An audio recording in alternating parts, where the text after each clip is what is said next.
Magandang buhay mga suki. Ito ngayon ang aking recipe. Ayan. Masarap po ito. Ang tawag po dito sa amin ay ngok-ngok. Pero ang English po nito ay cold water freshly clam mussels. Ayan. Panoorin niyo mga suki. Simulan na natin ang ating recipe. Ayan. Kumukulo na mga suki yung ating tubig na ininit. Ayan. Pwede na natin ilagay yung ating ngok-ngok.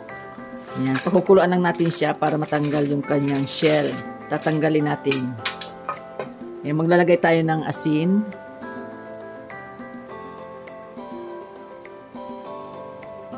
Ayan, aalisin natin yung shell niya.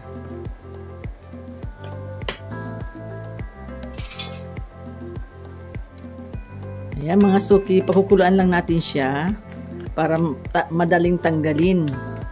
Aalisin natin yung kanyang shell. Dahil sawa na kami sa kagigisa ng ngok-ngok. Ayan, tikman naman natin yung kanyang ibang recipe. Ayan mga suki, pwede na natin siyang alisin sa tubig at alisin na natin siya sa kanyang shell. Ayan, ahonin na natin. Ayan, pwede na natin siyang salain para mas mabilis. Ayan. Ayan, palalamigin lang natin siya. Ito na. Ayan. Palalamigin lang natin siya para mas madali natin tanggalin ang kanyang shell. Ito na mga suki ang aking clams mussels or ngok-ngok. Ayan. Tinanggal ko na ang kanyang mga shell kaya ayan na siya. Oh. Kaya simulan na natin mga suki. Panoorin nyo ang aking recipe ngayon. Simulan na natin mga suki. Ang una nating ilalagay ang ating butter. Ayan. Unsalted butter.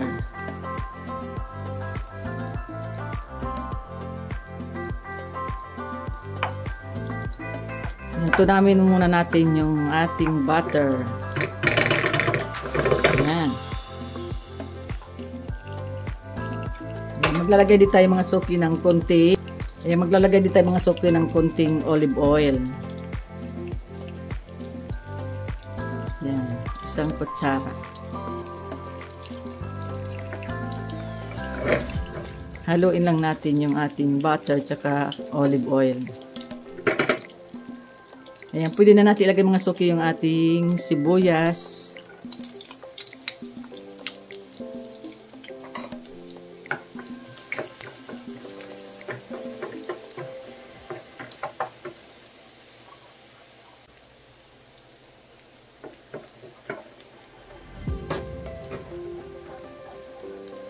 Ayan, pwede na natin ilagay mga suki yung ating bawang.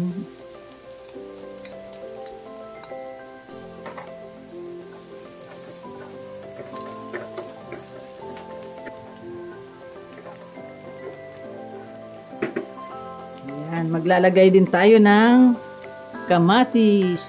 Ayan, mas masarap maraming kamatis.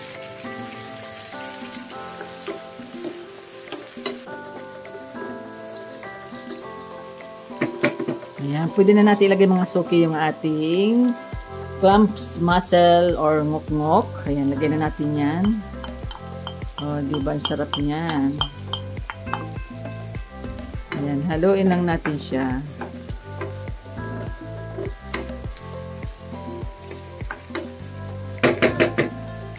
Ayan, pwede na natin ilagay mga suki yung ating charan! Ang kangkong.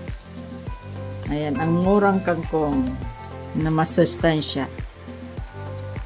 Ayan, lagay na natin siya dyan.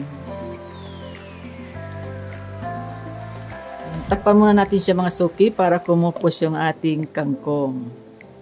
Tignan na natin mga suki. Ayan, kumupos na siya.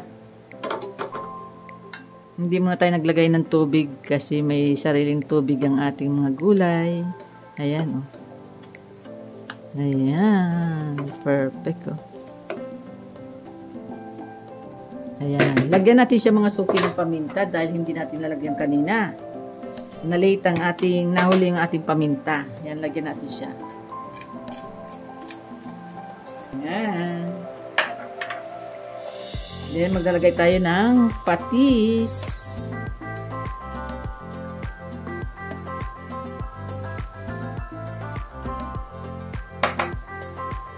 haluin lang natin siya. Lalagyan na natin siya mga suki ng all-purpose cream. Ayan. Para lalong sumarap.